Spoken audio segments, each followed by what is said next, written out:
I love city-states. I also love failed communist revolutions. The Paris Commune is both of those things combined. After the disastrous Franco-Prussian War, the citizens of Paris attempted to throw off the yoke of empire in favor of a popular democracy. It was an experiment of a Parisian city-state. Alas, as we shall see, it did not last long. Welcome to the first installment of a series I'm making on failed communist revolutions. In March of 1871, France was wrecked. Germany had just been proclaimed in the halls of Versailles, and German forces stood imposingly outside Paris. The capital had suffered hard in the war. It endured a 4-month siege, and the people resorted to eating zoo animals. Wealthy Parisians evacuated, leaving Paris's working class a much more powerful force in the city, and, as we will see, much angrier. During the siege, renters in Paris did not have to pay their absentee landlords, something that was extremely beneficial. However, when the siege was lifted, so was this moratorium, putting already devastated Parisians in a dire state. While Parisians were suffering, France as a whole was undergoing political turmoil. The Emperor Napoleon III had just abdicated, and there were forces within France who wanted a republic and forces who wanted the return of the monarchy. This split was heavily divided along the urban-rural line. Therefore, it is not surprising that an overwhelming number of Parisians and members of large cities like Lyon advocated for a republic, while the rest of France leaned conservative. A number of Parisian officials proclaimed a republic in the days following the emperor's abdication. However, the national government that was set up in the age-old royal city of Versailles had some very strong monarchist leanings. Their leader, Adolphe Thiers, recognized the threat of a Paris opposed to his government and moved to seize the cannons Parisians were in possession of during the Prussian siege. On March 18, 1871, Parisian women, buying bread early in the morning, were surprised to see soldiers brightly clad in red and blue uniforms marching through their neighborhoods. French troops were moving through the working-class neighborhoods of Montmartre and Belleville to acquire the 240 cannons that were set up on their hills and use them to dominate the revolutionary city. For a while, there was an awkward peace between the Parisian National Guardsmen, citizens, and the soldiers. However, as more and more soldiers arrived, tensions mounted and shots were fired. Once soldiers started hauling cannons off the Montmartre hill, Parisian citizens flooded the streets and blocked their path, hurling rocks and insults, while gladly offering bread to any soldier who stood down and joined the crowd. By nightfall, a red flag flew from the Hôtel de Ville, proudly proclaiming an end to the monarchy and the beginning of the Paris Commune. Over 6,500 police, troops, and wealthy Parisians fled the city following March 18th. The Commune now had the city under its control, and it was going to make some changes. At an institutional level, the government secularized schools, nurseries, and hospitals. They also created worker communities and engaged in a lot of industrial reform and workers' rights. An influential revolutionary and the new prefect of police, Raoul Rigault, set up a sort of police state with over 200 agents stationed throughout the city to search for agents of the Versailles government. While this was contrary to the Republican vision, it was necessary because there were a lot of Versailles agents in the city. But the most interesting change happened with the citizens, who went a little crazy. Poor citizens moved into rich neighborhoods in the west and center of Paris that had been abandoned when the bourgeoisie fled. In addition to hating the rich, a lot of Paris hated the church. In a chilling replay of the original French Revolution, almost all churches were transformed into political clubs, and clergymen were discriminated against. There are a lot of stories of holy water bowls being filled with tobacco and empty wine bottles trashed all over the altar after club meetings. Particularly fervent Parisians even washed their dogs in holy water. Some Parisians jokingly allowed the clergy to use their clubhouses, but only if they paid rent to stage their comedies. This anti-clericalism culminated with the arrest of the Archbishop, Georges Darboy. Darboy was incarcerated in the same prison that held King Louis XVI and Marie Antoinette before their executions. Because the police were unwilling to acknowledge the existence of the church, the Archbishop was arrested under the name Prisoner A, who says he is a servant of someone called God. It's important to mention that this was a turbulent time for French citizens. A lot of the key players in this revolution had met revolutionaries from the 1848 revolution, known as 48ers, hilariously. And many 48ers were still alive and well in the city of Paris. There were so many revolutions in the popular memory of Parisians, which is something we can't really imagine. Your father lived through the 1848 revolution, your grandfather lived through the Napoleonic Wars, and your great-grandfather lived through the original revolution. It is therefore not surprising that Parisians used the abdication of Emperor Napoleon III to stage another revolution. While some meaningful reforms were passed, the political situation in the Commune was a mess. Paris is divided into 20 arrondissements, which acted somewhat independently in the Commune. The Central Committee would issue decrees but would rely on the arrondissements and the local police to carry them out. The military situation in Paris was deteriorating fast. The Army of Versailles amassed a force of over 100,000 well-trained men, while the Commune was only able to gather 20,000.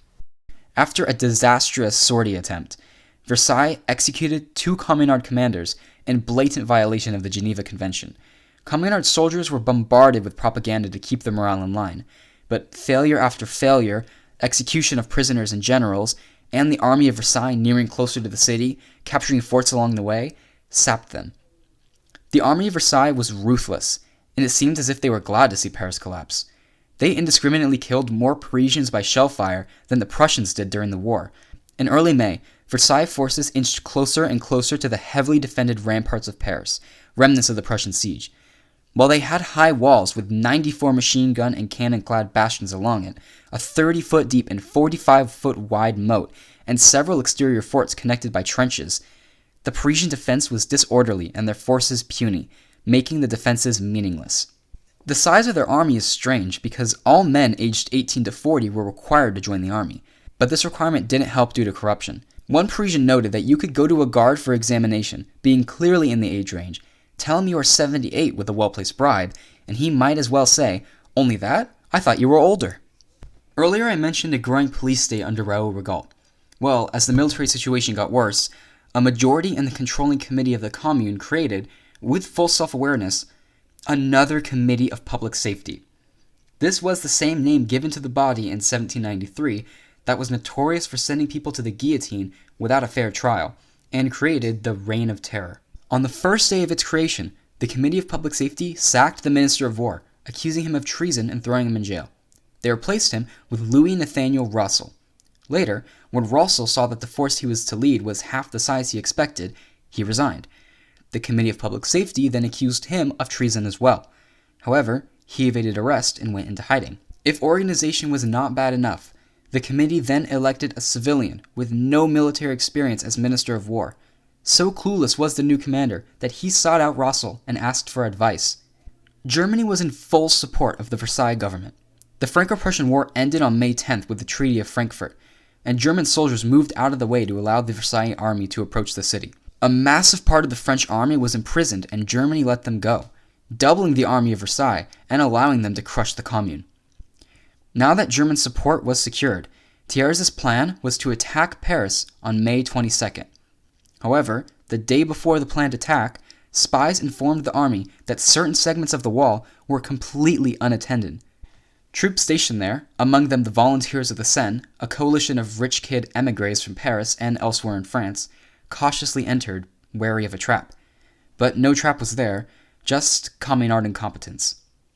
The volunteers and troops, soon followed by the army, swept through the western rich neighborhoods of Paris, facing little resistance.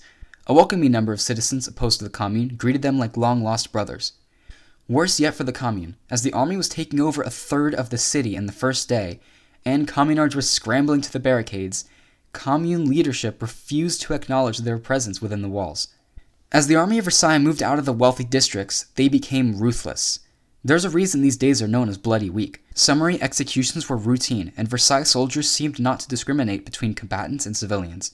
Parisians had erected barricades all over the city to block the advance of the army in the days leading up to the invasion, and built more as the army approached from the west.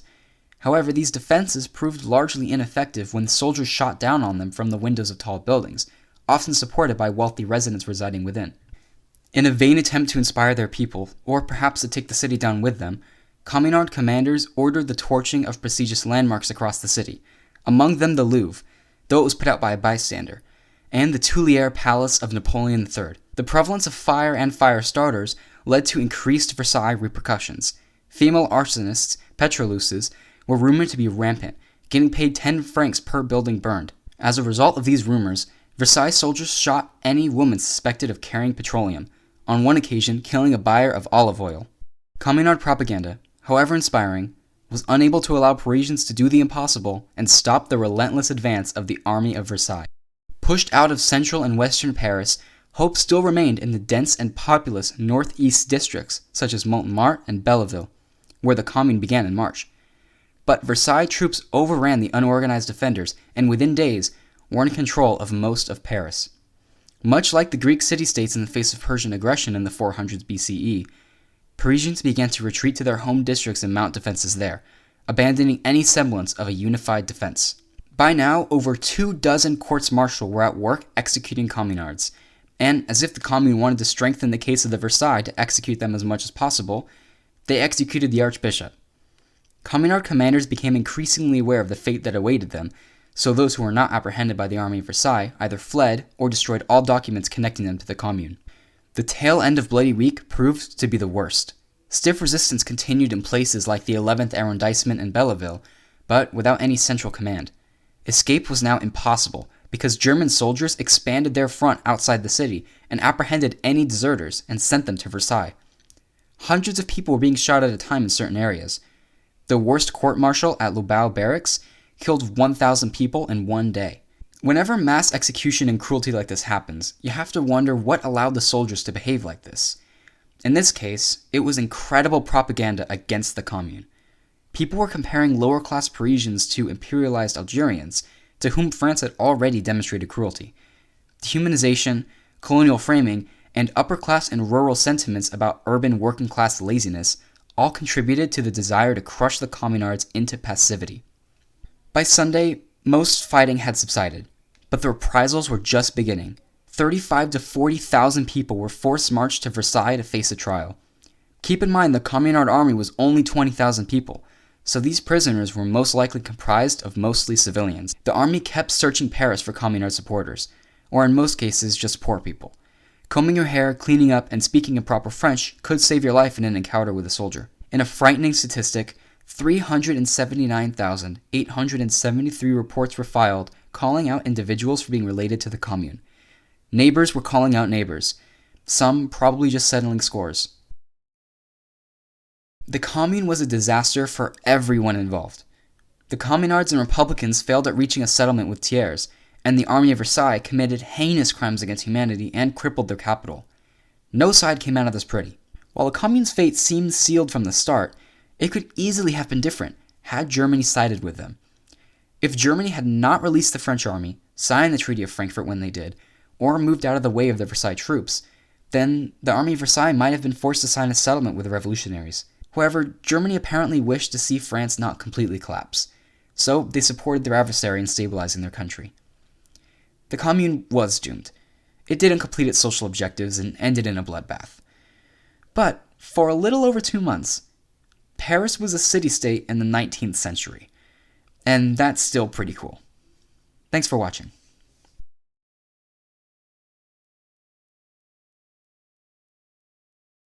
So yeah, that was a mess, wasn't it? Well, I'm making a 3 or 4 part series on revolutions just like this one. I'm not going to spoil which one will come up next, but expect it in a few weeks. If you have any questions about the Paris Commune, leave a comment. I research a lot more than I put into this video, so I could probably answer it. Please consider leaving a like on this video if you enjoyed it. It really helps spread it around. You can click these cards on the screen to watch some of my other videos, or you can subscribe to know when I release new ones. Thanks again for watching all the way to the end. See you next time.